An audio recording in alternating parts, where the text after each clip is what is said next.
What's good? It's your boy DJ Pryce Miyagi. I just want to say thank you to everyone who supported the podcast so far. We doing numbers and we want to continue to go up, but we need your support. Make sure you subscribe. Make sure you hit that notification bell so that you're in tune every time we drop a new podcast episode. Listen, I ain't gonna hold y'all up. Thank you again for your support. Now let's get into another Can We Talk episode. Salute.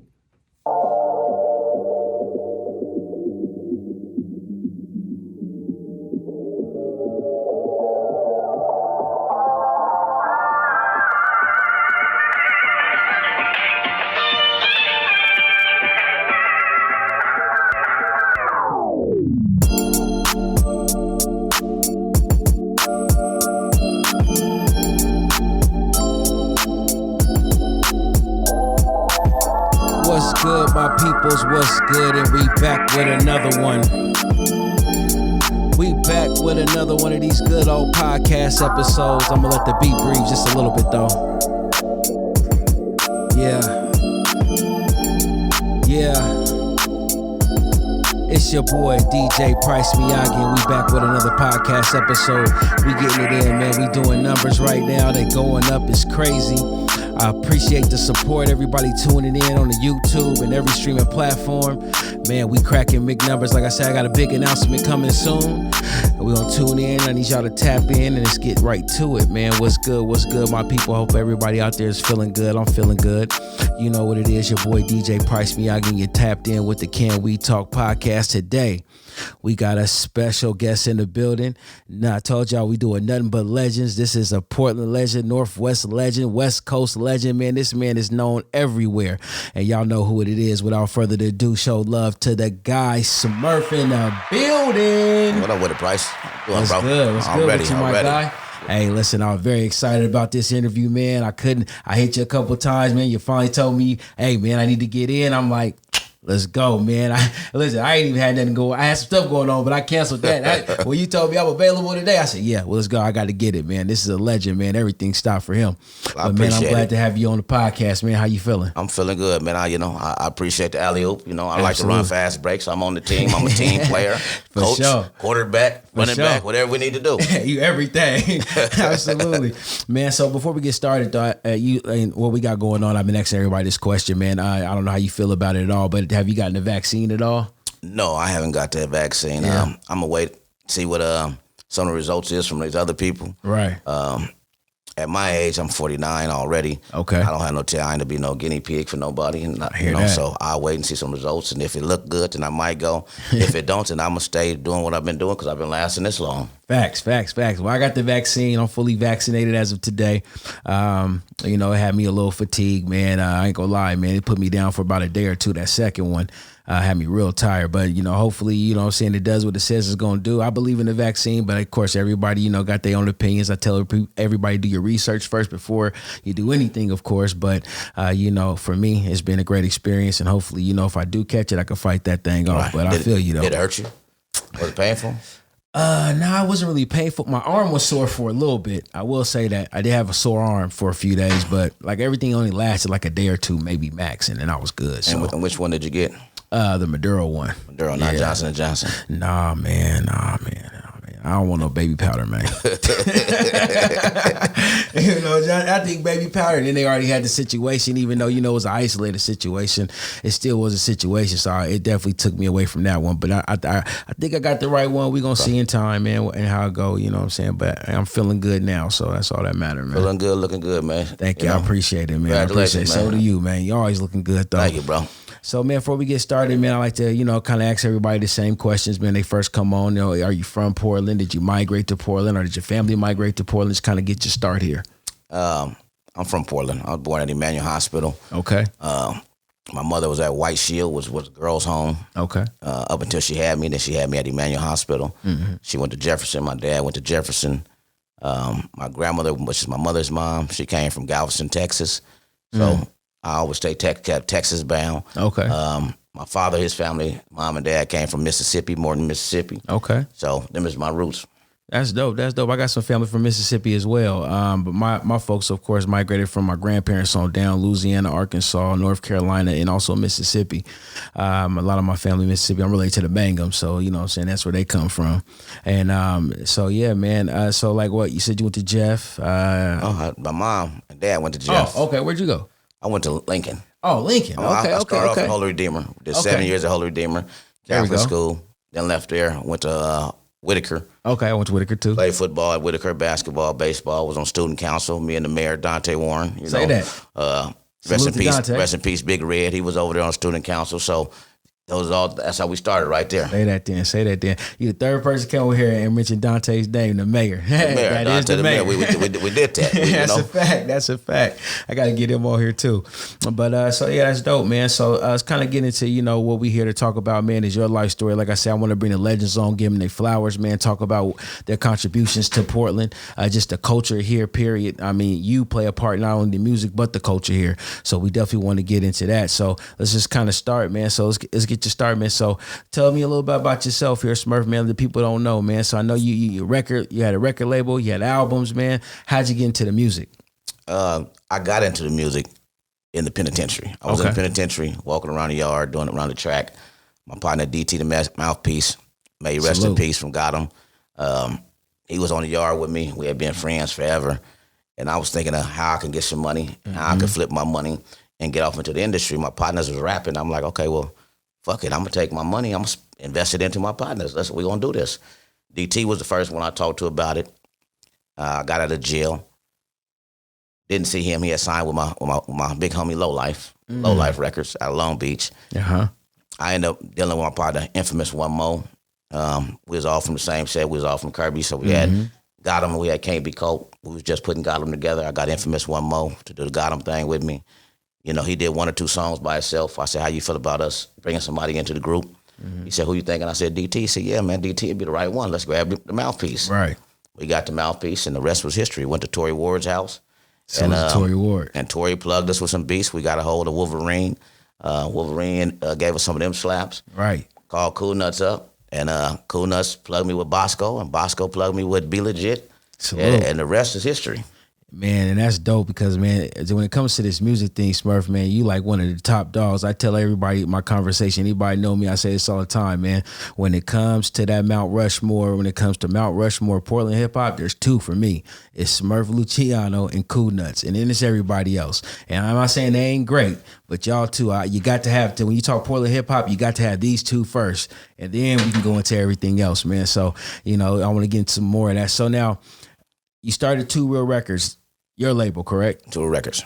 That's dope. And so the first album off of there was the Gotham album, 1998. But what I did with 2 Records coming in is, first thing I did, I started the label.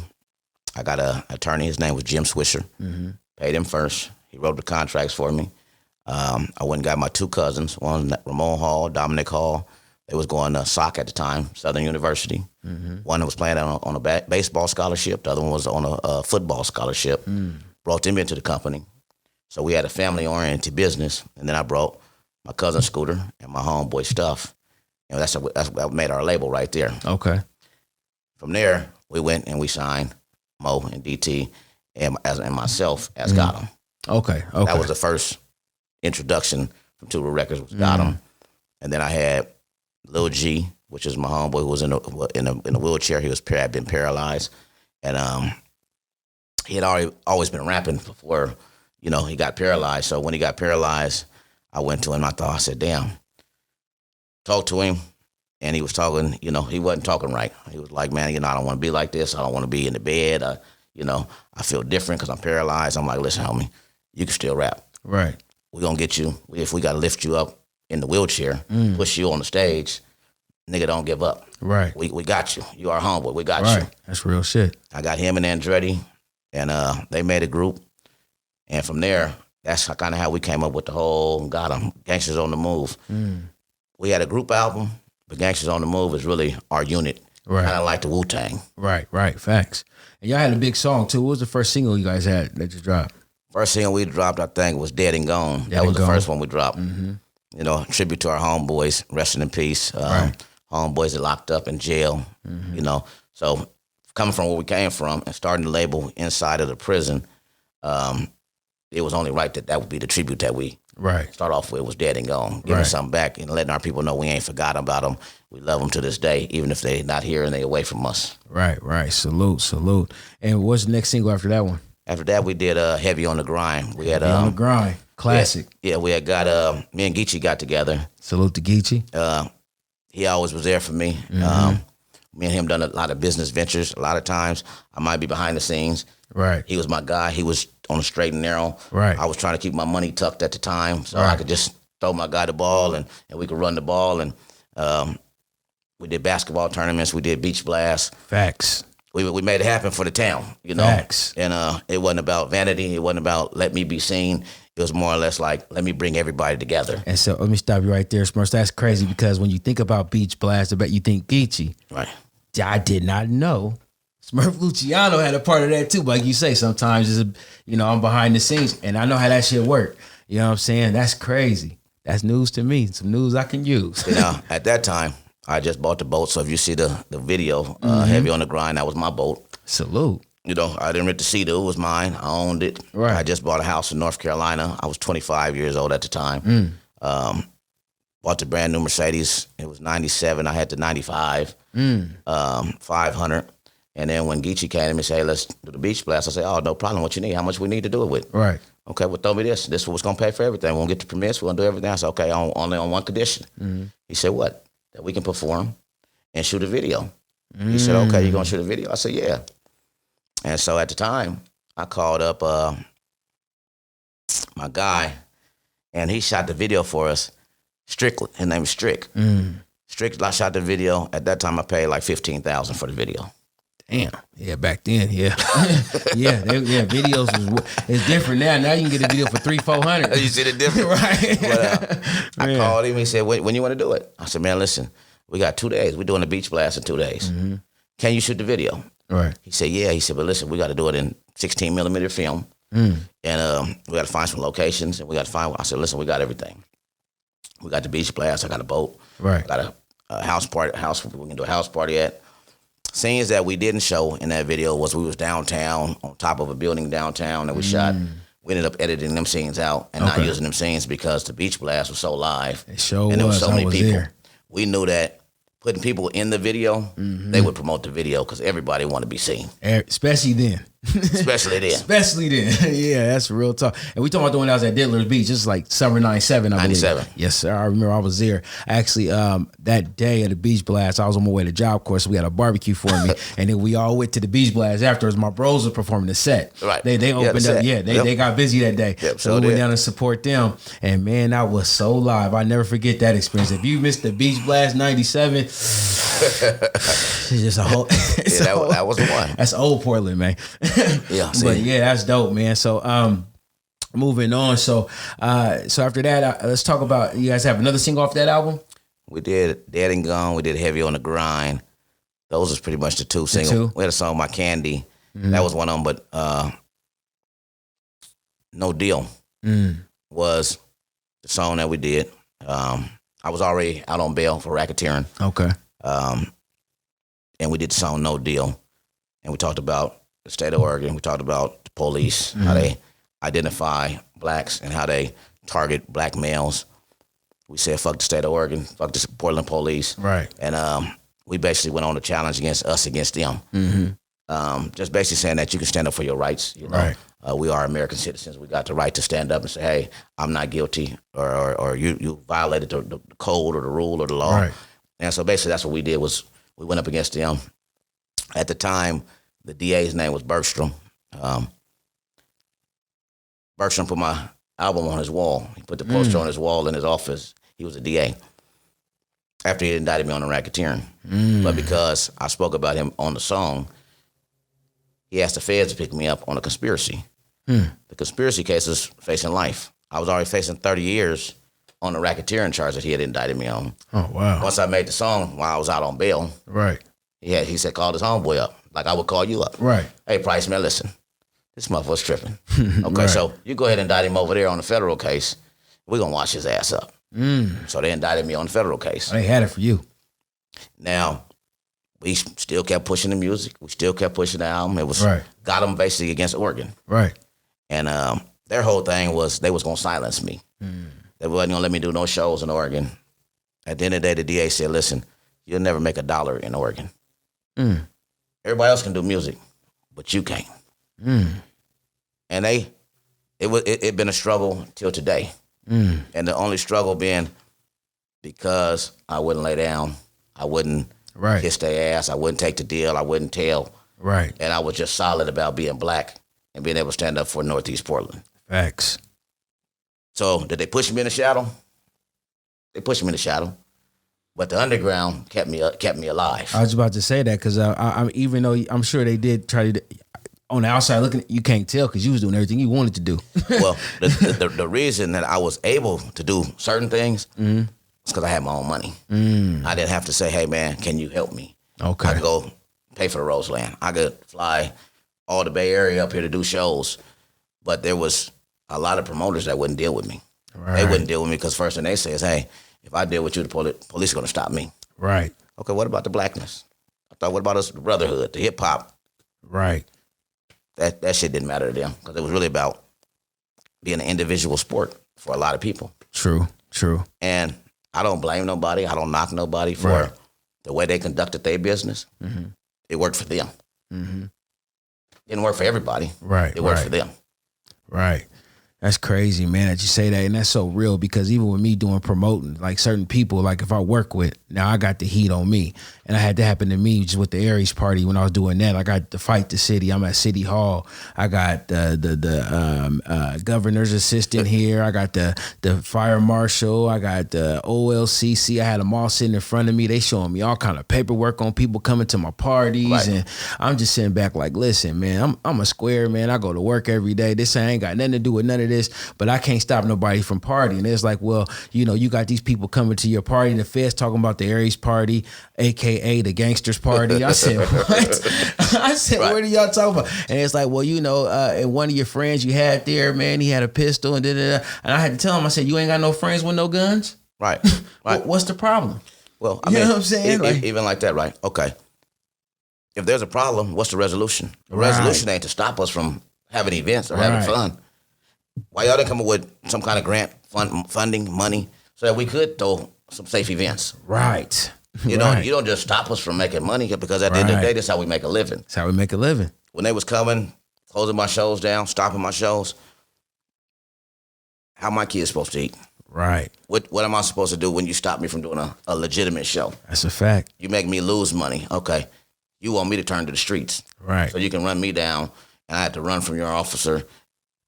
I don't do much running. I got a bad leg already. I don't do much running. Right. And they know that. Mm-hmm. So eventually I had to move and take my show on the road, do other things, that's part of the reason I took my show on the road.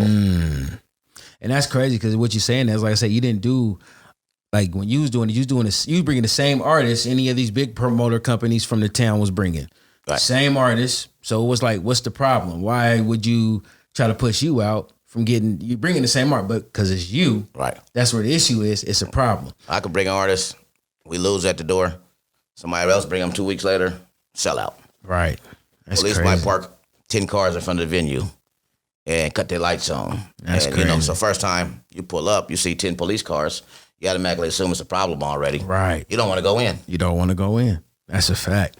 So, man, let's kind of get on Got 'Em. Did you guys drop another album or is just the one? We got the one Got 'Em album. Okay. The Feds got me. We put the album out in 1998. Mm-hmm. Put the single out in 97. Mm-hmm. The state got me for racketeering in 97. The Feds picked me up in 98 after my car got shot up outside of a club. Shot like 30 rounds into my car. I ran up under a semi-truck. But the next day I put out my convertible drop. I rode the drop the next day after they shot the Benz up and the Feds came and said, hey, this guy he's doing too much. And they Smurf is over here talking heavy, boy. And they took me on down and said, listen, we got to get him off the streets. Facts. You know, so the day they got me was December 31st. Mm-hmm. I was headed to Damon Studemeyer's party. Okay. So, because I went to Holy Redeemer with D-Stud. Me and D-Stud always been cool. Always been my homeboy. We always played ball together from Peninsula till when he went to Wilson, I went to Lincoln. He was, you know, I was in North Carolina. He'd show up playing for the Raptors. He gave us tickets to the games. Me and my nigga Harry Villa, rest in peace.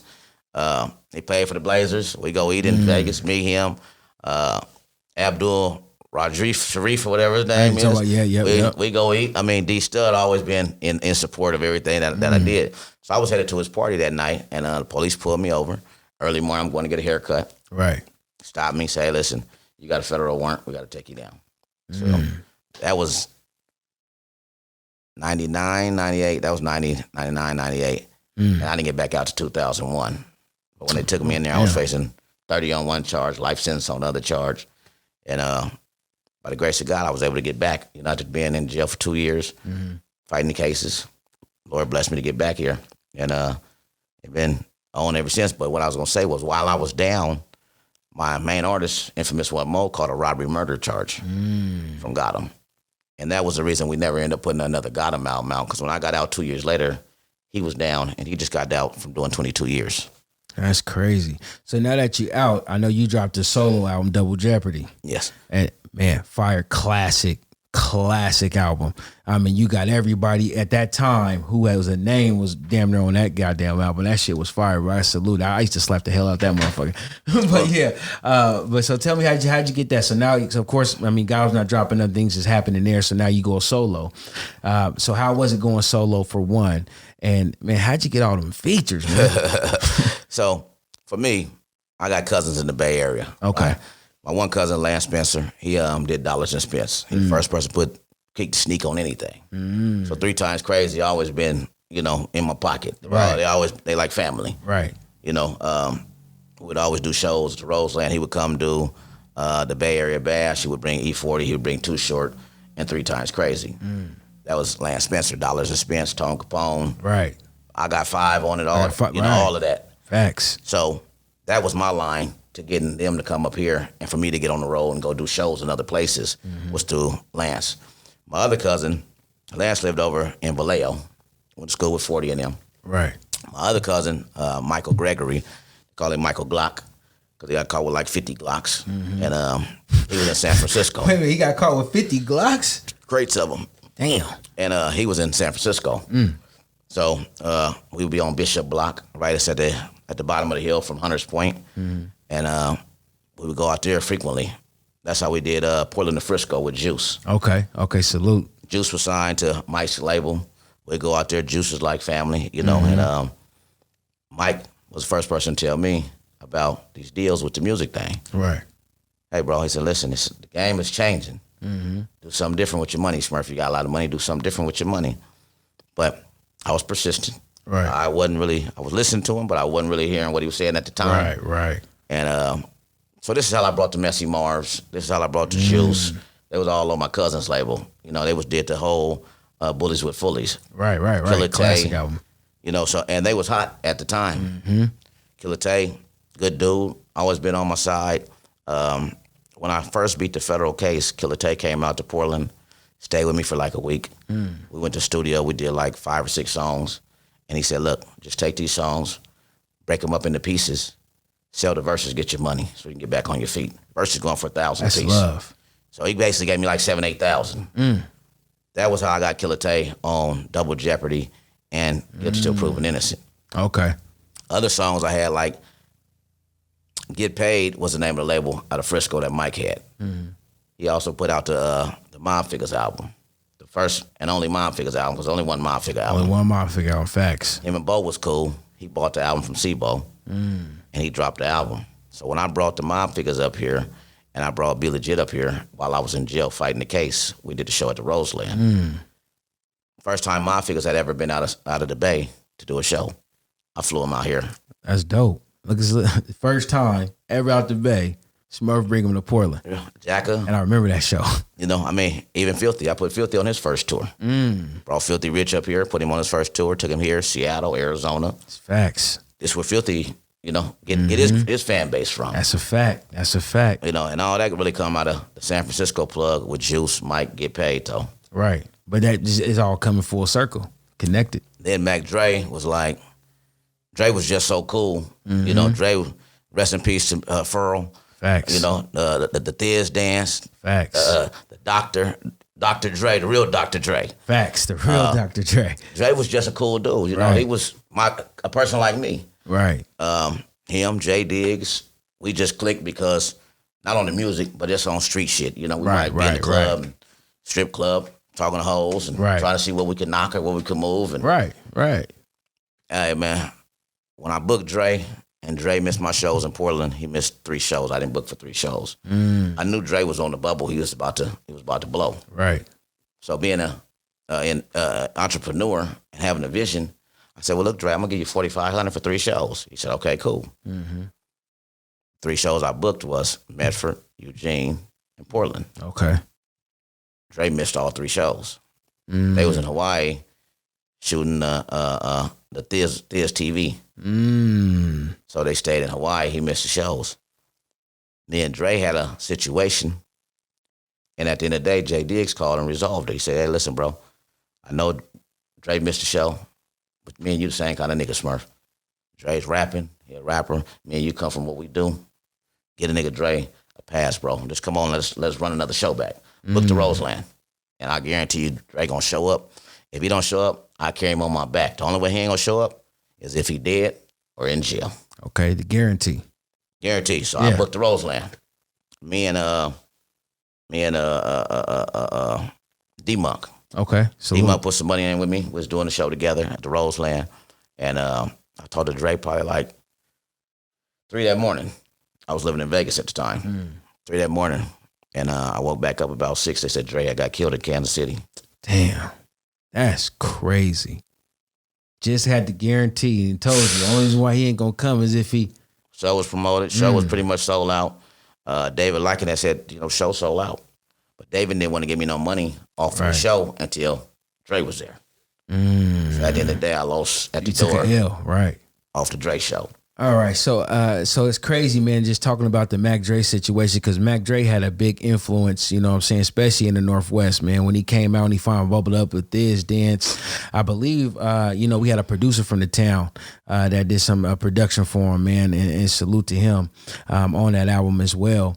But it just goes to show, man, just, how connected you are, man, like, and just how, your place and your influence just in Portland hip hop culture, man, and what you brought to the table. Because I didn't even know some of that stuff, man, and I've done some research and I didn't even know that. So to hear that, I'm like, dang, that's even more than what I even got, and I got a lot on you. Right. I'm like, that's crazy, man.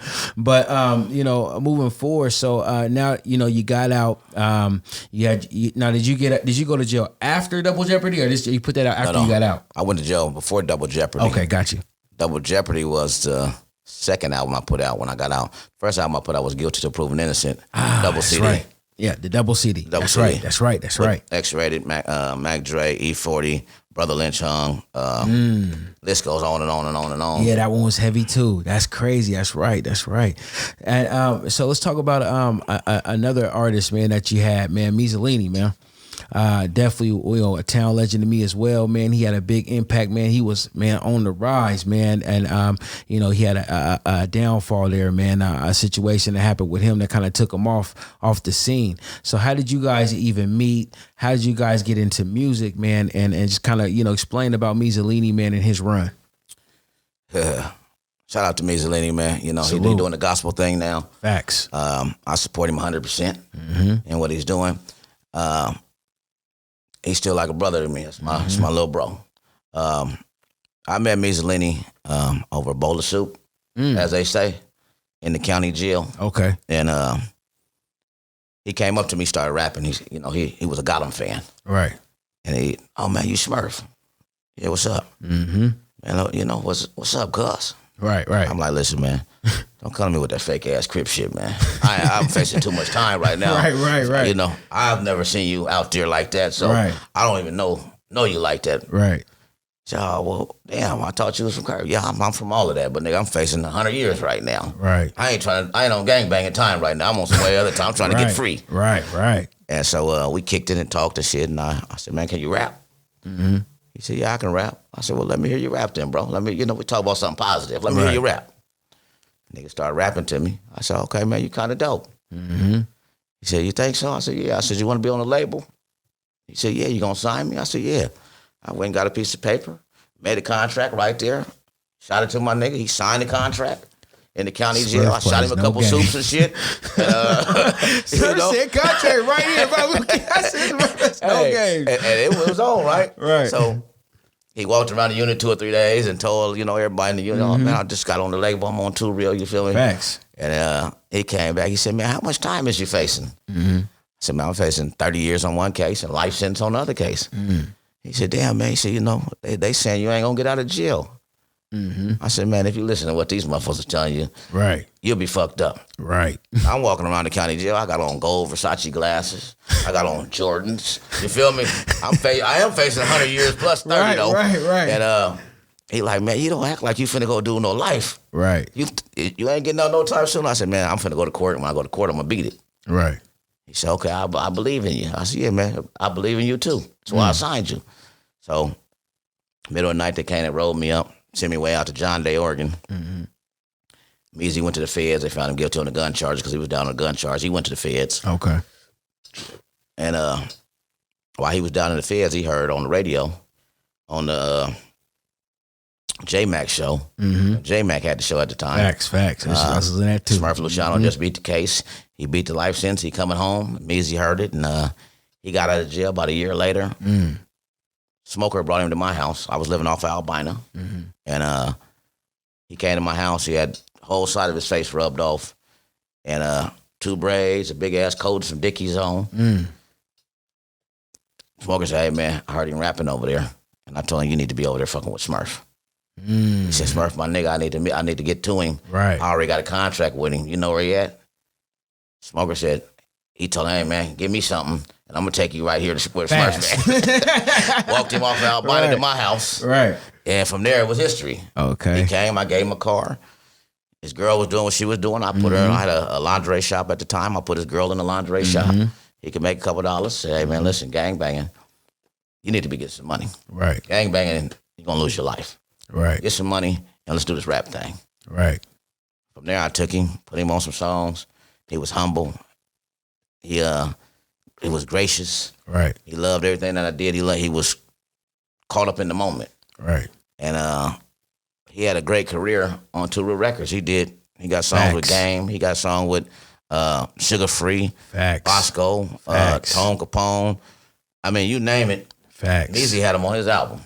I'm not gonna lie, at all the labels, man, and when it come to artists, Mees had the features. He was on. We all knew him. He was always in our face. I mean, the videos, everything. It was crazy. I ain't gonna lie, man. He was on a rise heavy. I ain't gonna lie. I thought he was about to blow. Like, he was on his way. Listen, we in Kansas City. We leave Kansas City. We leave from Kansas City. We go to Denver. We got shows in Kansas City. We got shows in Denver. It's me, Measy, Lonzo Mack, Banana, my homeboy, Mr. Black. We got Filthy Rich with us, and we got Juice. Filthy all the way in the back. We got Escalade, where they no seats at. We got one chain on. Right. And Measy's the man. Right. He's the dude. That's crazy. And we go on a high speed in Denver, throw pistols out the window for police chasing us. We pull over after we throw the guns out. Legitimate stop, they let us go. Okay. Filthy like, damn, these niggas, they really with it. Right. He's Filthy say, man, can you get me on the show? I said, yeah, I got Jay Stalin coming. I'll put you on the Jay Stalin show. We do Jay Stalin in Vancouver, Washington. Show sell out. Filthy come do the show for free. This Filthy's first time ever doing a show in Portland. That's crazy. He get the fan base. The fans get on him. He becomes Filthy Rich. Right. With one chain on. No diamonds in the chain, just one chain on. Now that nigga shining. I mean, a lot of times you come through Oregon, right, and they'll accept you if you're not from here.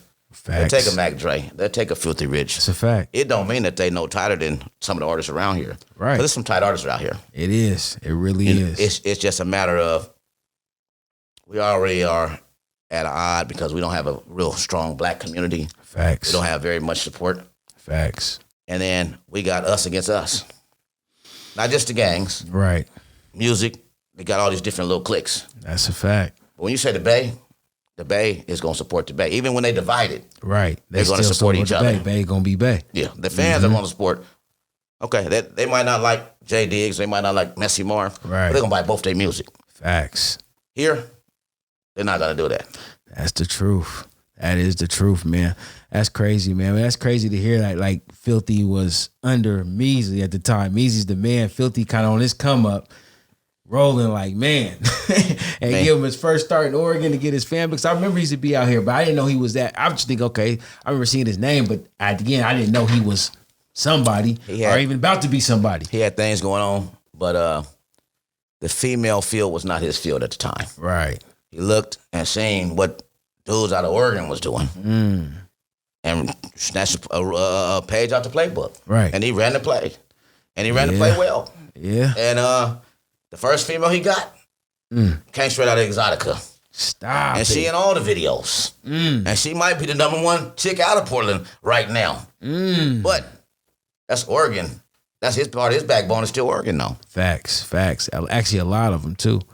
You know what I'm saying? A lot of them, they couldn't even get to where they got to if it wasn't for Oregon or Seattle. Yeah. You know, E40s, all of them, man. They come through here. Yeah, I fuck with them. I fuck with them tough. Oh, yeah. And when they come through here, they don't want to leave. They don't want to go home. Hey, man, listen, it's time to go home, man. Hey, buddy, it's time. Facts. Smurf said it's time to go home, man. Smurf said it's time to go home. Hey, man, I'm trying to be your roommate. I don't need no more roommates. Right. I don't need nobody else over here. You stay long enough. It's time to go. It's time to go, man. Several of them have baby mamas out of Oregon.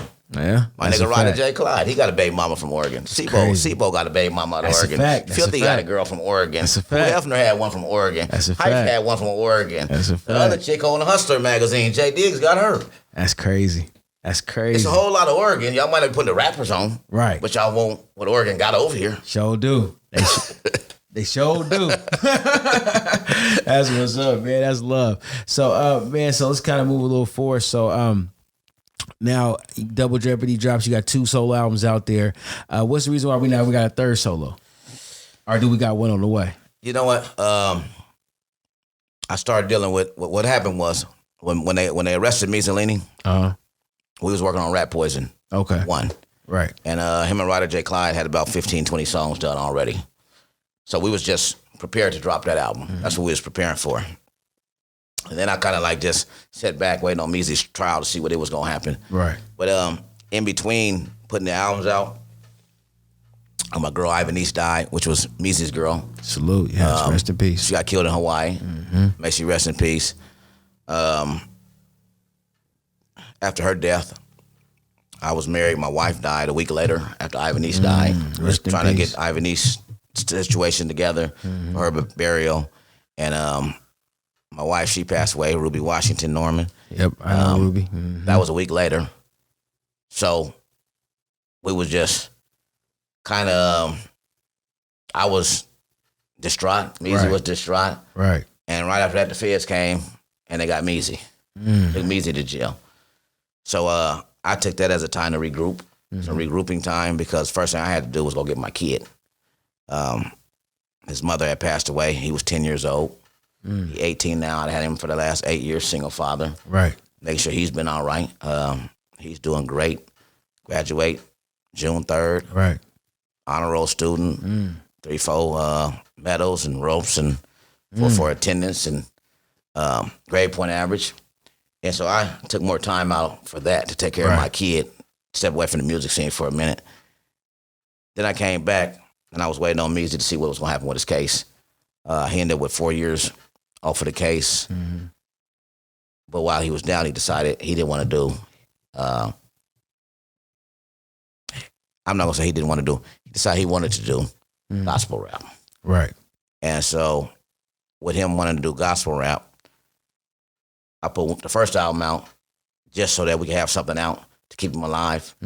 Second album I had held back because I was waiting for him to get out and then going to drop the second album. When he decided he didn't want to do, he wanted to do gospel rap, I just took him off the songs. Right. I respected what he was saying about he wanted to push God, and he wanted to be a warrior for God. Right. He said, if it's not about God, I don't want to do it, bro. I had nothing but respect for that. No matter how much money I spent building him to make him where I wanted him to be, I couldn't go against God. Right. So I took my other homeboy who was getting out of jail, Fidel Castro. Salute to Fidel. Fidel had done songs with Measy before, which is on Killingsworth project. Fidel, Miyagi, and Measy got a song. assholes and shell toes. Mm-hmm. And then Fidel had went and done 8 years. So when he was coming back, Measy had just went. And Fidel's brother is Measy's cousin. Okay. So it was like, okay, right, yeah. they family. Far right line. I'll take Fidel. We'll push him, help him get to where he need to be. Brother coming out of jail. See, it's one thing that's in common on all these stories. Jail. Facts. Yeah. I don't care about jail. I care about trying to help you become a better person and trying to help you out of the lifestyle so that eventually, hopefully, you can help me out of the lifestyle. Right. And we got Fidel. We dropped Rat Poison 1, which was Mussolini and Ryder J. Clyde. Came back, dropped Rat Poison 2, which is Ryder J. Clyde and Fidel Castro. Right. Filthy Rich, Jay Stalin on Rat Poison 1. Mm-hmm. Rat Poison 2 got Yowda out of MMG. Yeah, he signed with Rick Ross. Facts. He's out of Vegas. Yowda's on there. Pooh Hefner's on there. Pooh Hefner part of the FOD with Filthy Rich. And then we got Shelly Rue, who's on Mozzie's label. Facts. All on Rat Poison 2. All right, so, moving forward with the conversation, man, I kind of want to get into 2006 when you dropped that Killingsworth movie. Now, that was a classic in the town. I done watched that numerous of times.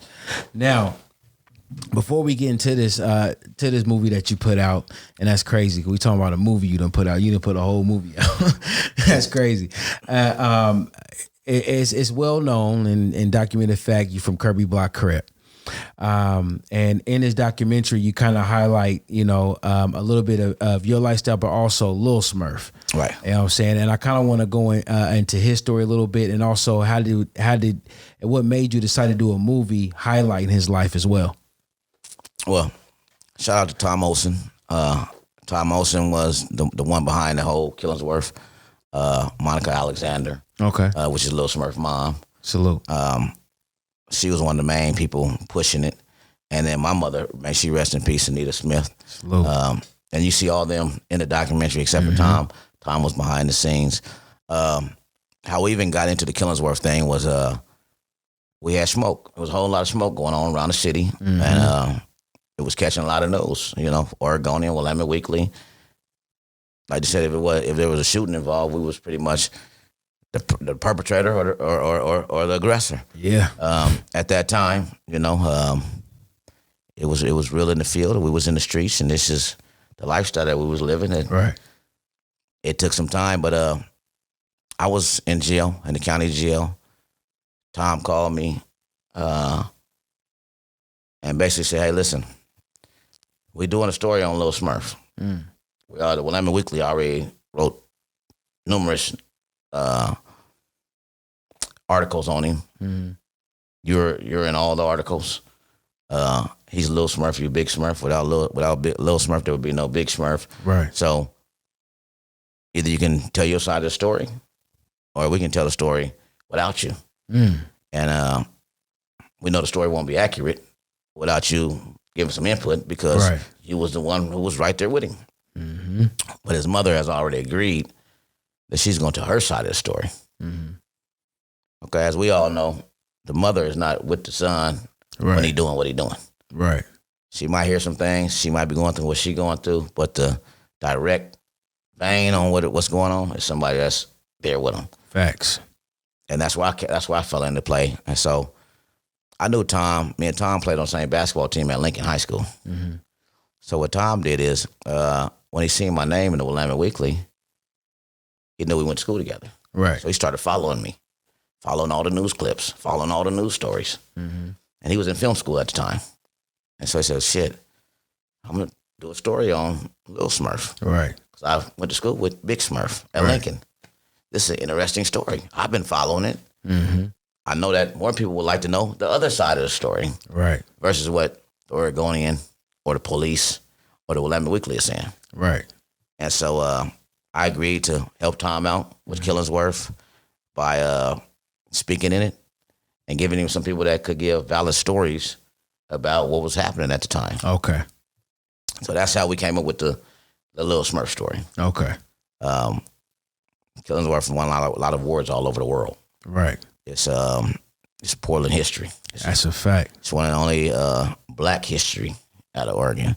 You know, a lot of people might don't want to say it, but it's Black history out of Oregon. That's a fact. And we're part of it. We put that together. That's a fact. And it's crazy because that whole story and things that happen, you know, I don't want to give too much. Y'all can go check it out, man. I think it's on YouTube as well, man, at Killingsworth. Go watch that. Go look it up, man. I think it's a great watch. But when you say everybody lived that story, everybody in the city lived that story. I mean, you know, the effects of behind, you know, that whole situation. We all lived that story, and it's crazy. We all got tales from that story, especially in the 90s, man. It was something. I remember we used to be at house parties, man, and certain names just come up. We out of here. We out of here. That's what time it was. Well, that was smart thing, though. Yeah, that was thinking. Oh yeah, we was thinking. we was in tune with what was going on, so we was like, up, time to go. Hey, the young cats, they was gonna pull up to the house party. They was gonna come. They was coming. I wasn't gonna come to the house party. But the youngsters, they was gonna pull up. They was there though. I ain't gonna lie, they was there. I mean, it was infamous. I mean, Kerby Crip was infamous.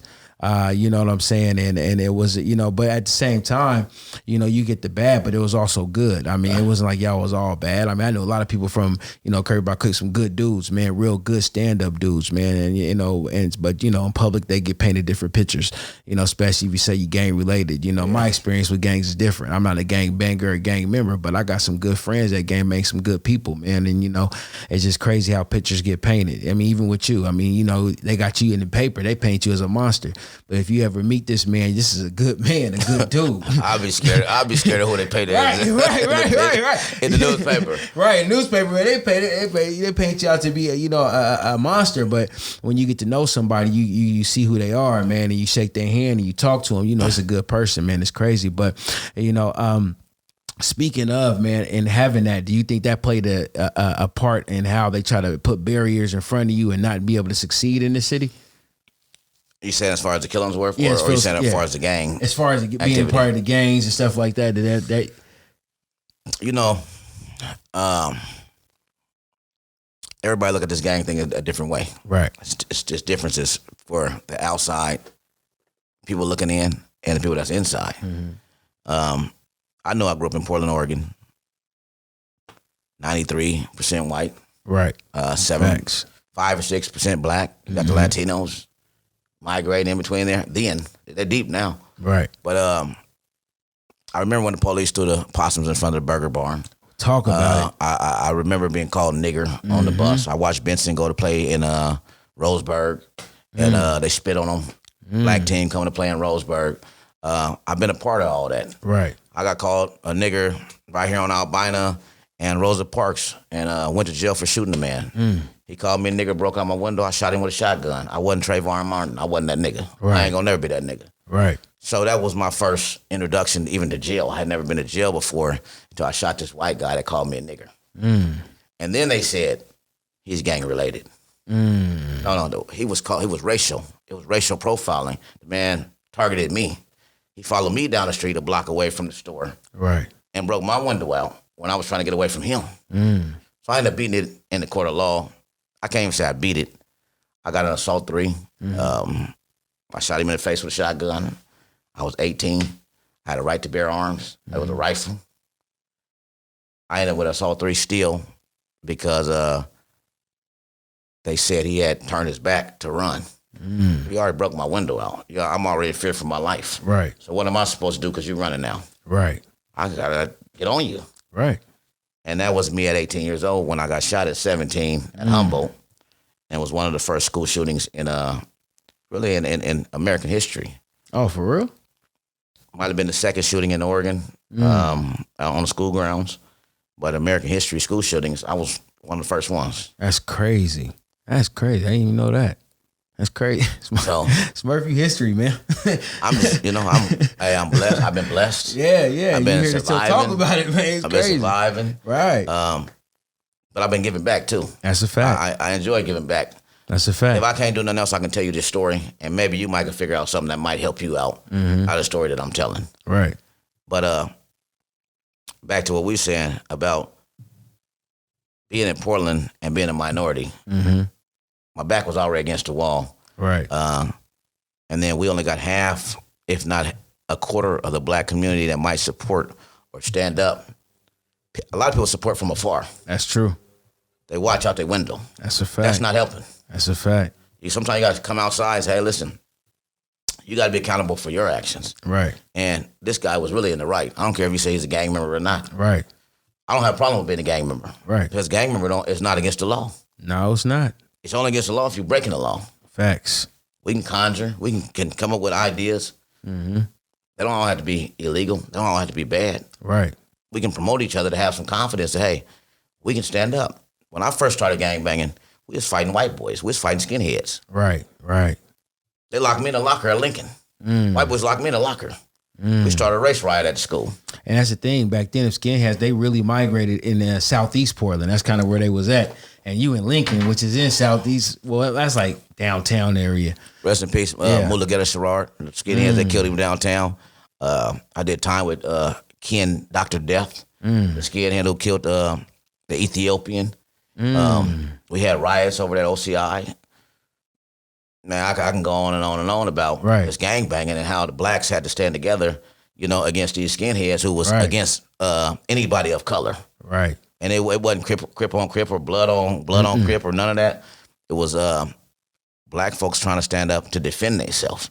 Whether it was me or my grandmother or some younger people, I was prepared to take that and do that for them, my whole community. Right. Now, when they say, oh, he's a gang member, I play basketball. Right. I played basketball too. Right. I got shot on the basketball court. They was from California. I was from Oregon. But it was all about me being from Oregon at the end of the day, though. Right. Standing up representing Oregon. That's crazy, Smurf, man. That's wild, man. You've been through it, bro. That's crazy. So you say you were shot at 17? I was 17 when I got shot. I played varsity football at Lincoln. I always thought that I was going to be the one out of my friends to go into college, play ball, and that they might not have the grades I had or be thinking the way I was thinking as far as having a career, moving on with life. And at the end of the day, I got shot first. How was that being 17 shot? I mean, at this time, it probably wasn't unheard of a kid getting shot at 17. The thing about it was that the night before I got shot, my grandmother called me in the room. My grandmother, she raised me since I was 5 years old. And she called me in the room. She said, listen. I said, yeah. She said, my friend said, you be down by Humboldt all the time. I said, yeah, I be over there. I play basketball over there. My homeboys is over there. We playing basketball, Grandma. She said, okay, well, he says his son is his grandson is a gang member. And you're hanging out with him. I said, well, yeah, he might be, but I'm not. Right. She said, okay, well, you can't straddle the fence. Either you in or you out. She giving game. She said, either you in or you out. Right. I said, what you mean by that, Grandma? She said, I'd rather you could die doing something that you believe in than saying you're not a part of it and you get killed and they don't represent you. She said, so I want you to quit going up there. If you're not a gang member and the gang member's over there playing basketball, you quit going over there then. Right. If you're a gang member, keep going over there. Yeah. But you can't straddle the fence, though. Right. Choose one. Yeah. I got shot the next day. And I had a gun. I had a gun in my pocket. I never got a chance to fire back. It happened so fast. Right. Like I said, they shot first. They got off first. I was walking to fight. They pulled up. I was walking down to fight them. I was going to get some guns. Right. And on the way down there, when I got up there, they yanked out. Yeah. They got the busing. I got hit. My other homeboy, they broke across the street. Waited for me to drive off. They came back, tried to get me. My leg was broke. Right. It hit my femur, went through my artery, 45 Magnum, and my whole leg was turned around backwards. My hip popped out of socket. And just so lucky that Jefferson was having softball practice, and the coach, Mr. Bontips, at the time, came over, gave me a tourniquet, tied my leg off, gave me mouth to mouth, and it was a young lady named Jewel, and Jewel held my head, and the ambulance got there, and they rushed me to the hospital. So without that, it could have been a whole nother situation. I mean, really, it was curtains, because it hit me in the artery. Right. But the whole time when I was there, on the ground, waiting on the ambulance or whatever, I kept thinking, what am I going to tell my grandmother when I get home tonight? That's crazy, because you hear that sometimes. People say that, too. They're like, man, I wonder what mama going to think. I wasn't worried about the bullet. I didn't even think it was that serious, but I knew people got shot before. Right. I didn't think it was that bad. I didn't know it went to artery, broke my leg, hip was messed up. And I kept thinking, what am I going to tell grandma when I get home, because we had this talk last night. Right. I didn't get out to the hospital for 2 weeks. You know, when I woke up, who was the first person I see? Your grandma. Right there. Oh, damn. Man. She said, I can't even get away from this. Right. She said, I thought you said you wasn't. I thought you said you. Because y'all just had this conversation. Nah, I ain't with that. Listen to your parents when they try to tell you something, because the elders been knowing a lot. They sure do. The wisdom. The wisdom. It ain't that she knew exactly. Right. But her wisdom had enough wisdom to let me know it's a bad situation that you keep involving yourself in. And eventually, it's going to catch up with you and you're going to get hurt. Right. So I did that. And a year later, after I'd been shot, handed out graduation passes to my ceremony. Guy called me a nigger and I shoot him. So graduation night, I'm looking out the window at the Justice Center. So I went on a run. I went and lived in Richmond, California for a while. Right. Came back because all the witnesses said I wasn't guilty. When I shot the guy, I shot him in front of about 10 different cars. It was 10 cars behind me when I shot him on Rosa Parks in Albina. Right. All 10 of them said he was the aggressor. So when I came to turn myself in, it was the day before graduation. The judge wouldn't let me out to go graduate. So after going to high school for 4 years, I sat inside the Justice Center and watched the limousines go up the street to Snitcher. Right. Watched all my homeboys go graduate while I was in jail fighting an attempted murder case. That's crazy. And what year was this? That was 1990. 1990. That's crazy. So let me ask you, so if it's 1990, so you kind of been around for a while. So when did you first notice the gangs kind of ushering into Oregon? Or was it already something like that already kind of? 85, 86. I started going to house parties, 85, 86. I was always small for my age. Right. But I seen, first the Crips started throwing parties. Right. Crips was the first one throwing parties. But it was only like 2 or 3 Crips. Scarface, Face, Blackjack. And then they started recruiting different people. Right. And when the Bloods finally came, 87, 88, they came 15, 20, 30 deep. So a lot of people that was Crips switched over to be Blood. I mean, that was Crips, switched over to be Bloods. Right. Because it was really who had the dope. Right. Who had the crack, who was going to give you the best deal. That was the form of recruiting. Oh, so whoever had the best deal, okay, he got the best deal. Well, I'm his blood today. You see, 2 months baby, later, you see the pictures of baby Lil Wayne? Right. They got the blue rags on. Facts. But when they got that deal with the Cash Money deal, it was a whole other thing. They Bloods, and they recruited so many other people to be Bloods. And now everybody's a Blood. They helped commercialize it. Because it was a fad. Right. But we know Snoop and them was cripping from the get-go. From the get-go, that's a fact. So when Snoop went to fuck with Master P, baby and them said, well, fuck it. Right. We're going to get Mac 10, and we're going to be Bloods. We're going to go fuck with Fat Joe, and they going to be Bloods. Well, nobody Crips or Bloods for Oregon. Right. Because the first stop out of California is Oregon. That's a fact. I-5. You're going to Seattle, and you can't get to Seattle without going to Oregon first. That's a fact. But whether they want to give Oregon that respect or not, we've been having more Crips and Bloods over here longer than the rest of America been doing this. That's a fact. And I actually watched a documentary on that, and they showed one of the first places they migrated to was Oregon.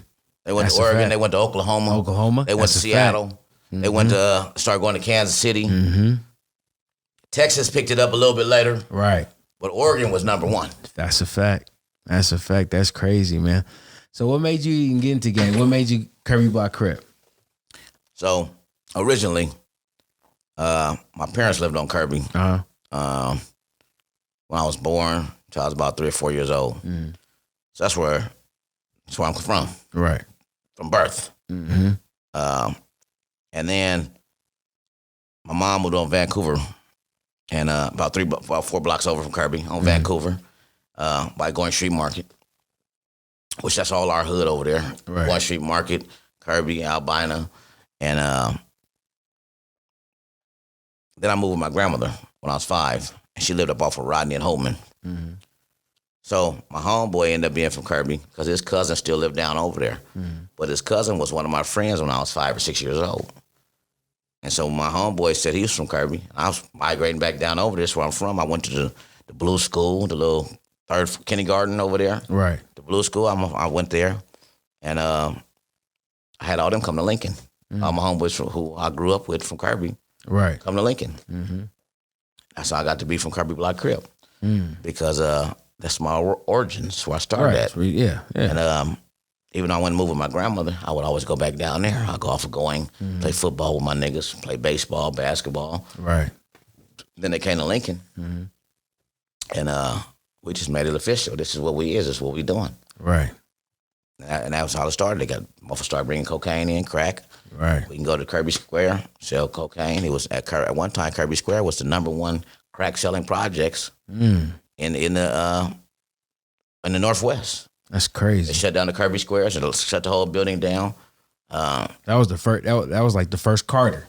Yeah, that first Carter. Right. They pushed us across from. First, they excluded us from Unthank Park, because we used to hang out at Unthank Park a lot. Right. Kerby Square to Unthank Park. They excluded us from Unthank Park. Had a law, and you couldn't come within 700 feet. So they pushed us back across Skidmore. Okay. So we started going back this way. When they done that, Fresno dudes came into town. Denver Lanes came into town. They started hanging out at Unthank Park. They started their own gang. They eventually became the Unthanks. Right. Which was the Fresnos, Six Deuce, and the Denver Lanes. I didn't even know that. That's crazy. But before that, Unthank is on Kerby. On Kerby, that's a fact. That is a fact. They don't want to say it, but these are still, we all one. It's really one thing, really one unit. Yeah. Only difference was the police came in, done exclusions, and said, okay, you can't be over here, you can't be over here. Push us back over here. Right. Separate us. And then the California niggas came in with dope. Dope changed everything. It sure did. Man, that's crazy, man. And so just how that gang dynamic works,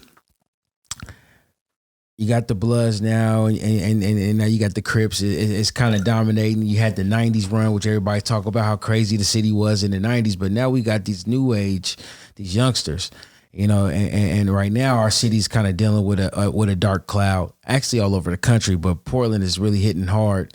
And we getting a lot of deaths here, man. Some are gang members, some are not. Some are just being associated and they getting hit, and it's sad to see. A lot of people say that we got to bridge the gap from the old to the young. The young don't respect the old, and the old don't want to give the young no game. How do you feel about that concept that's being thrown out there? A lot of that is the media, from my perspective. A lot of that is the media. I've taken at least 70 people from Oregon to different states, guys and girls, right, to see something different. That everybody is not living like we live over here in Oregon. Right. You go to Atlanta, where I got 2 daughters at. One was just on The Bachelor. Facts. She graduated from Kennesaw State. The other one goes to Georgia University. They from Portland, but they moved to Atlanta. They're doing great in Atlanta. Right. They're thriving in the black community, and they're winning. But when I took people from Oregon, it was to show them that everybody's not living like us. It's not always us against us. Right. It's not black on black all the time. Right. Right. We go to Atlanta. Man, I done took them to Atlanta, Tennessee, Miami, Las Vegas. Black folks is working 2 or 3 jobs.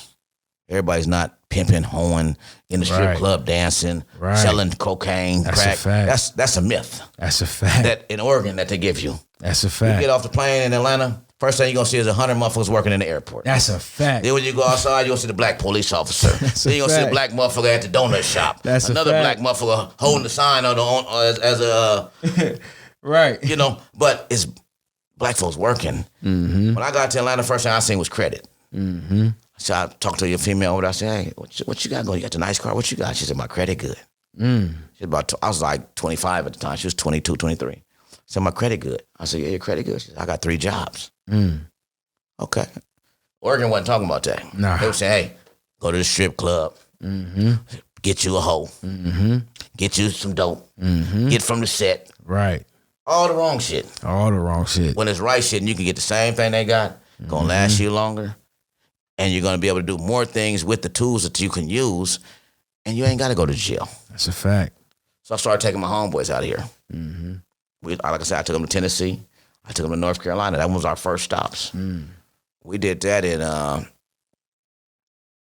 took them over there, and 95, 96. Oh, okay, yeah. Dang, yeah. I was on the early run. on it. I was on the run from attempted murder from the police. We had a shootout with the police ongoing. Okay. Police try to pull me over ongoing. We trying to go get at some other cats at the enemy, at the ops. Right. And the police try to pull me over. And when they pulled me over, my people jumped out the car. Officer walked to the car. When he walked to the car, my niggas, they shot. Feel me? The gun went off. And there was no reason for me to sit around when the gun went off. So I jumped out the car and I took off running. Right. And when I took off running, I got away. First stop was North Carolina, Kakalaka. Okay. So I brought the whole set to Kakalaka. Like, come on. And from there, like I say, I bought a house, I bought a boat, I bought a Benz. They got me eventually, but when they got me, I was $250,000 to the good at 26. That's crazy. This PDX hip hop though, right? Right, that's a fact. It's crazy, man. We get history, man. This is Big Smurf, man. Hey, but so with that being said, man, and just kind of getting back to these youth, because I really want to address it, because I mean, like, you mean, you're an OG, man, and you done been there, man. You know what I'm saying? You done been in these streets, man. You done did what you done did, and you reputable. You know what I'm saying? So when somebody mention your name, or if it come from you, we know it ain't coming from no bullshit or somebody who's just making up a life. Because, you know, a lot of these dudes, they make their life up on social media. We know that you ain't did all this, what you say you doing. A lot of them do a bunch of jaw jacking, but we know you actually done really lived it for real, for real. So with the youth, man, like, and what we going through right now, what kind of message could you give to them, or would you say to them, man, to say, because now you wise, you lived through it. Some people didn't, you know, but you here to talk about it. What kind of game can you get them right now? One of the reasons I'm in town right now is to be on your show. Right. Because I talked to you. That's a fact. Lining this up. I said I was going to come. We was going to do this. That's a fact. The other reason I came to town was to do the march against murder with Royal Harris. Right. I spoke at Peninsula Park, where I played Little League Baseball at. Where I shot the white guy at on the corner from Peninsula. And one thing I would definitely say with the youth is, like I said before, if you get in a bad situation, man, don't go off your emotions. Think before you react, because a 3-second reaction can cost you your whole life. Give it a day. Give yourself a day. For me, and for yourself, give yourself a day. Think about it. And tomorrow, if you wake up 24 hours later and you still want to go do it, maybe you should act out on it. Or be prepared for whatever the repercussion is after you do it. Right. Whether it be your mama get hurt, or you go to the penitentiary and you're going to have to suck some dick, or be a faggot because you've been doing 30 years. Right. Just be ready for the repercussion, because it's going to be some kind of repercussion. Right. Right. That is what I could give to the youth. Right. Because I've been there and I've seen people come out the cell. Right. Oh, man, what you doing in there with that boy? Hey, man, Smurf, don't say. Listen, man, we in jail. Then I see him on the street 20 years later. He with his woman. They just had a baby. Right. Come on, man, don't do that. don't do that. Right. That's real talk. These are things that happen when you involve yourself in the street life and you're really not ready to be to accept the responsibility that comes with it. It's no different than having a kid, not putting a condom on when you fucking and you have a baby. Right. Somebody got to take care of the baby. Right. And it seems like now everybody's with the shooting. I mean, even listen to the music. Everything's about getting the ops, you know what I'm saying? And, you know, it's crazy what I see, because, you know, I lived through a few generations of hip hop and I didn't watch it evolve. And, you know, even back then, the gang members, it wasn't, some talk that talk, don't get it twisted, but it wasn't like it is now. And, you know, and they always say, you know, life will imitate art at some point. And so, and that's kind of what you're seeing. Do you think social media played a big part in that? Because, you know, when I was coming up, it wasn't too much jaw jacking, because like I heard somebody say one time, you know, two mountains will never meet, but two men will. And when you spoke on somebody, when I was coming up, they was coming to see about it. Either you was gonna knuckle up or you was gonna shut up. You know what I'm saying? But now you can say what you want on social media. You can do what you want on social media. You can throw all the threats you want. And sometimes you might not see that person and that's what you think. And until you do see them and it's out of hand and you weren't prepared for none of that. Right. So you feel like social media plays a big part in this? Social media definitely plays a part in it. You know, for me, I've always been a person like, I can wear my glasses.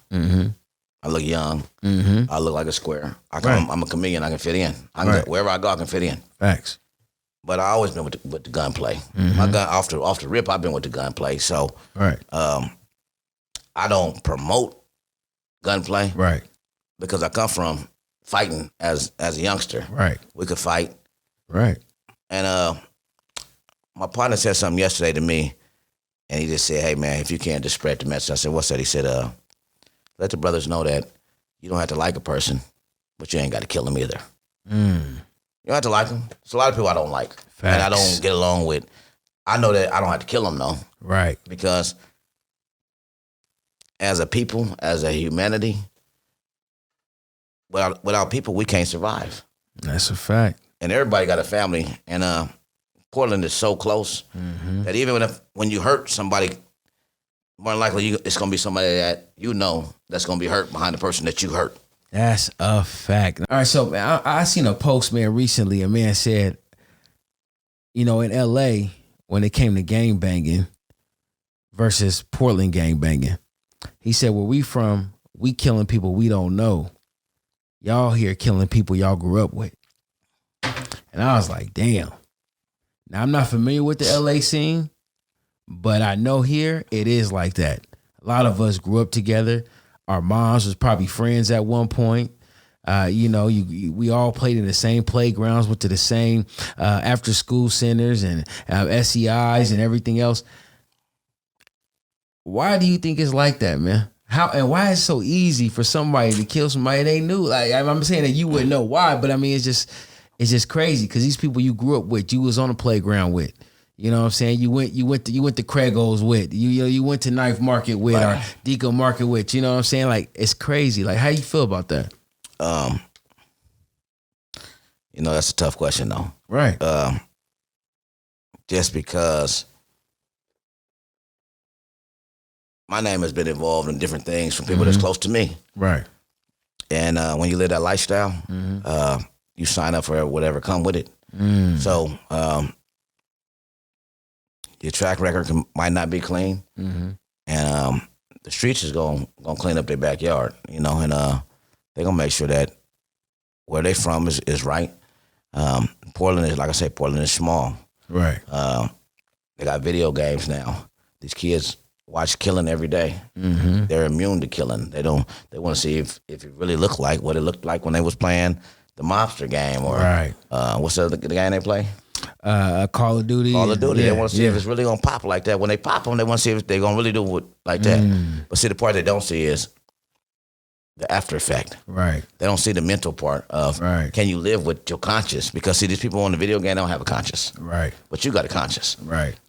People I know that got murders under their belt, never went to jail. They on dope. Right. They on alcohol. They hear voices. They got demons that wake them up at night. They can't sleep. And there's more behind it than they ever talk about. Right.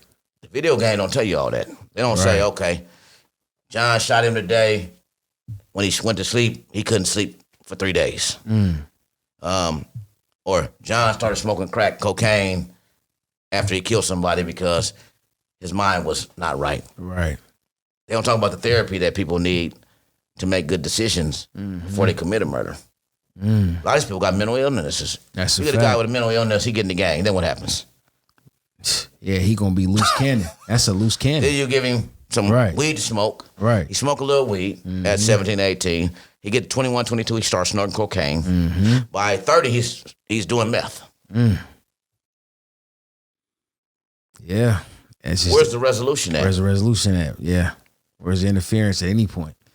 That's crazy, man. Yeah, it's sad what we dealing with, man. And I gotta say, I'm praying for the city right now, man. I hope everything, turns at some point, man. We get together at some point. But to be honest with you, I'm wishful thinking, I feel. You know what I'm saying? Well, I mean, you got a good platform. Whether they watch it or they pick something up from it, you definitely giving them enough information to go do some research on and say, hey, maybe that ain't the lifestyle I want to live. Maybe I thought that was what I wanted to do. But now I'm looking a little bit deeper. Maybe I should make a change in my life. Right. And I appreciate you having me on here so I could share my experiences with some people and in hopes that I could change some lives. Right. Because gang violence is not what I'm promoting. No. Even through this music thing, my thing has always been trying to help my younger brothers, my friends, make an advance from where we come from to the next step. Like I said before, I would hope that somebody could help me. Right. Get in a better position. If you can't help me, help my kids. Because me and my kids live totally different lifestyles. Right. I signed up for this. I know what I'm up against. Right. If I leave here today off this podcast and get my head blew off, I know the bed that I laid for myself. Now we pray that don't happen, but I know what I'm up against. So I have no quarrels with whatever happened because I know that I've been involved and I've been on the playing field. Right. I ask that you don't involve the people that are not on the playing field. There we go. The kids, the mothers. Right. Even young men, okay? Give them a chance to make one mistake, man. Right. Because that might not be who they're going to be. Right. People got a chance to change their lives. People mature. They get educated. And some people just want to keep on living. Right. Give them people a chance. Give them a chance. Man, I appreciate you saying that, man, because that's real talk, and I think they need to hear, especially coming from you, man, because like I say, you done lived it, man, and you actually here to talk about it, and some people is not able to, so you can speak that. But, you know, I want to get off that. I want to move a little forward, man. I kind of want to talk about what you're going now. So, man, I see you doing movies now. Smurf, what's going on, man? You trying to get your Denzel on, man? What's going on, man? Look, man, I acted in 3 movies this year. Okay, right? Talk about it. And one of them is a cop. What am I play? No, I'm a bad guy in one of them. Okay. But I'm like the scandalous of all scandalous, right? Right. We go to hit the lick. Right. And I set them up after the lick. And in the movie, right. I work with the police in the movie. As well as I set them up so they can get caught. But I'm at the end of the day, I'm all for the bag. Right. So, hey, this acting thing is something totally different. It's something new. And part of what I'm doing is networking. So that when I get ready to shoot my movie, I know all the right cameramen. I know all the right actors. Right. Because believe me, this whole little Smurf story and the big Smurf story, it hasn't been seen yet on the big screen. We need that. But it's definitely coming. We need that. Because, Portland ain't been represented all the way 100% on where we really come from. And, that's a fact. And we've all been a part of it. We all play a role in this. Right. So I've been on my computer. I'm typing this thing out. It's so much to tell in the movie, though, that I got to break it up in segments. But that's what I've really been working on is that shout out to my boy Mo McCoy. Mo been putting me in the movies, helping me out. My other partner, he been down there in Atlanta. He been helping me out with some movies. And this is what I'm really into now is this movie thing. That's dope. How'd you get into it? Like what made you just say, man, somebody just put it on your lap, or you just like, I want to get into this acting thing, or? Well, what I did is 2009, I got out of jail. I went to Mount Hood Community College for screenwriting. Okay. So I did 2 years over there. And then towards the end of the course, I got in a fight. I think it might have been at your party. Down here by the, what was it? Oh, that wasn't my party. About you talking about? That was at the by the airport, New Year's Eve. Yeah. I remember that. Yeah. Big fight happened, and they pressed me, and I did what I was supposed to do. Slapped a nigga upside his head. But I was in school, and they took me out of school. I had been in school for a year and a half, so I couldn't get my certificate for screenwriting because I went to jail for 6 months. Okay. And from there, I've constantly been just meeting people in the movie in the movie industry. Okay. Taking acting roles, many acting roles I can take. So when I do my movie, I know that my acting skills is gonna be where I need them to be. Facts. I'm trying to shoot something bigger than Belly, Paid in Full, right? Boys in the Hood, right? Menace to Society. They're my favorite movies. Mine too. So I know that my story, is equal to their story. That's a fact, and of value. But one thing they don't know is what a nigga out of Portland, Oregon, been through. Right. And I'm glad you said that. And that's kind of what I want to do with my podcast, because I go on YouTube all the time. I'm a big YouTube watcher. I can go to any city and see stories about they legends from their gang members to their sports star. They got their stories out there, whether it's a documentary, whether it's interviews, and we don't have that. Right. So this is what this podcast where I want to tell our stories. You can see our folks living them same lives that y'all see with these other folks. Exactly. We doing in here too. Yeah. You know what I'm saying? Like this, that. That's why a lot of my artists is Portland based. I got some big names on here. I already had TK Kirkland, Coach Brew. You know, I got Sibo coming on. Right. You know what I'm saying? But I want to make sure I'm getting our stories out there as well because our stories matter. And just like your story is tied to people that we know in the industry right now. Yeah. You know what I'm saying? That they had to come through Smurf at some point to get to where they got to. Most definitely. And that's town business. Now, my guy, Man, shout out to my guy, Man. He down there in Atlanta. Salute. He's originally from Detroit. But we hooked up probably about 10 years ago, 12 years ago. We'd exchange songs. You know, and I gave him some songs from Be Legit. Be Legit and E40 was hot in Detroit at the time. I gave him a Be Legit song. He put on his album in Detroit. He later on moved from Detroit to Atlanta, shoots movies, and he got a series going on. The guy that played Biggie Smalls right. is the main guy in his series. Oh, salute. So me and Man have been doing this for 10, 12 years, you know, and I'm doing movies, he doing movies. So he's saying, man, just come down to Atlanta, and whatever you need, I got you. So my next journey on my movie, after I'm all the way right, is go here, deal with Man. Okay. And make some moves. Yeah, and I watch a lot of movies out of Detroit, man. I like that guy Murder Pain, man. I love know Murder his, Pain. Okay, yeah, I love his movies, man. Murder Pain, he been doing some stuff. He got a few of them. Facts. He got a few of them. He got a few of them, man. I like that series he got too, that Murder Ave too. That go hard. Or McGraw Ave, that's what it is. Yeah, that go hard too. And that Plug Love, man. Salute to Murder. I really like his work, man. But yeah, man, that's dope, man. I like what you doing, Smurf, man. And like I say, this is great for the town because we got somebody that we know that we can identify with that come from the same soil as us, and all that other stuff don't matter. You come from the soil, you putting in the work, you open up the doors, man, and I want to give you your flowers today. I'm proud of you, man. I like to mention your name because you're from the town and you did so much. So when I say Smurf, I say it proudly because I know what you did. I appreciate it. And that's a fact. And man, I like what you're doing, man. So what you got going on now, man? What's next for Smurf outside of the movies? And I'm over there. I'm every day on my computer every day. Okay. Writing a book. Oh, okay. That's working on a movie script. And I love the music, but I don't know how far I'm finna keep going with this music thing. Just because it's hard to find people that are as dedicated and grinding like I'm grinding with the music. I mean, I give my whole heart in it. Not only my whole heart, I give my pocket in it. I've lost families behind this music. Kids, wives, women, because when I go all the way in. I don't do nothing halfway. Everything I do it wholeheartedly. Right. Like I'm saying, I'm doing Stop the Violence right now. This is what I'm doing. I'm doing it wholeheartedly. But I'm not Martin Luther King, though. Right. I'm on Malcolm X. Shoot at me, nigga, I'ma shoot back.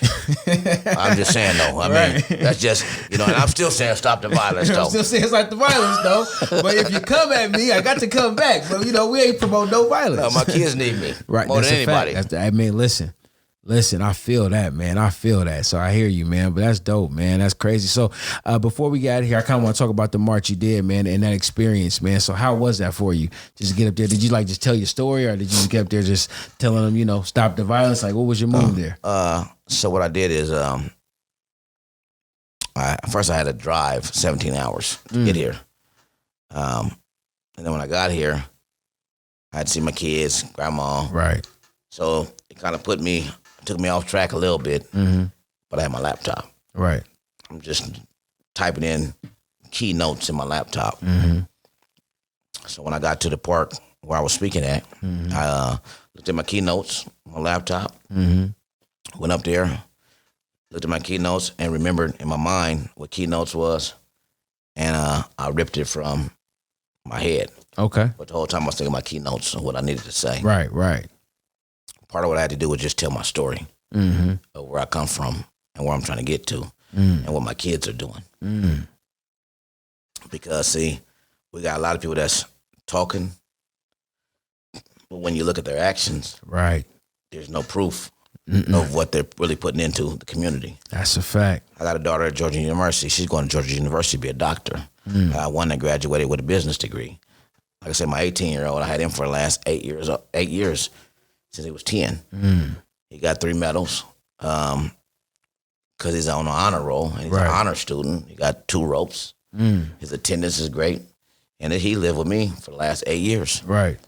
So I'm telling you where I come from, but I'm telling you where my kids is going. Right. Talk. And this is from being a parent and being hands-on with your kids. Right. Talk. Whatever I did with my money, I made sure my kids had education and that they was going to be okay. It wasn't just me riding around in nice cars and going to get mink coats and diamonds, and my kids didn't benefit. Right.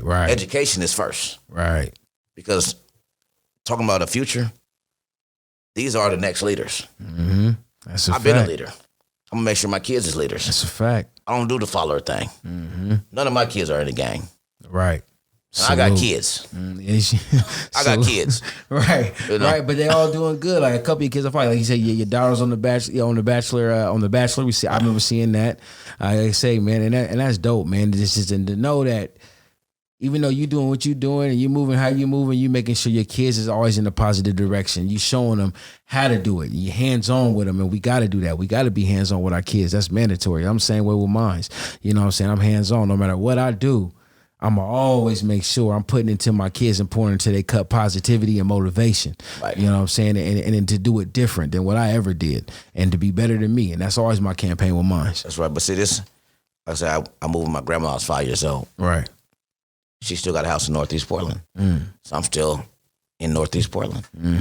She took a reverse mortgage on her house. Right now I'm trying to get money up to pay off the reverse mortgage. That's my main concern right now is the reverse mortgage, paying it off. But when she did it so my oldest son could go to college. At the time I was incarcerated. Right. So if I'm going to do anything for anybody, I'm going to do it for my grandmother and do it for my kids. Salute. So if it meant I had to come down to making sacrifices, these are the people I'm going to sacrifice for to make sure they can do better and be in a better position.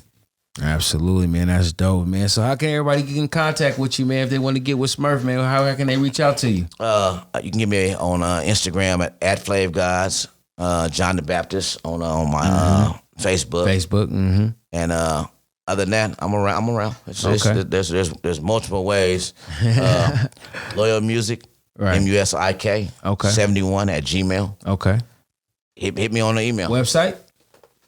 www.2realrecords. Okay, that's what we talking about, man. That's what we talking about, man. I'm glad you came on the show. We're going to get you back, man. You're doing big things, man. I really hope you press that movie, man. We need that movie out there, man. I'm trying to get the movie, you definitely got the story. I need the movie. I need you to have a role in the movie. Hey, man, come on, man. I'm ready, man. I'm ready, I need you in there like Big Worm. Hey, listen. hey, say less. All you got to say, hey, Pryce is time, and I'm on the way, and I'm ready. Hey, man. I definitely got Portland's back, man. I believe in Portland. Absolutely. And I got Portland's back 100%. Absolutely, you do. You always have, man. I never seen nothing different. But, man, I'm glad you came on the show, man. I appreciate your time today, man. Listen, if you're listening, man, go ahead and subscribe and hit that notification bell. Make sure you tap into all the streaming platforms. Like I say, our numbers is going up. This is the Can We Talk podcast. This is your boy, DJ Pryce Miyagi, and we out.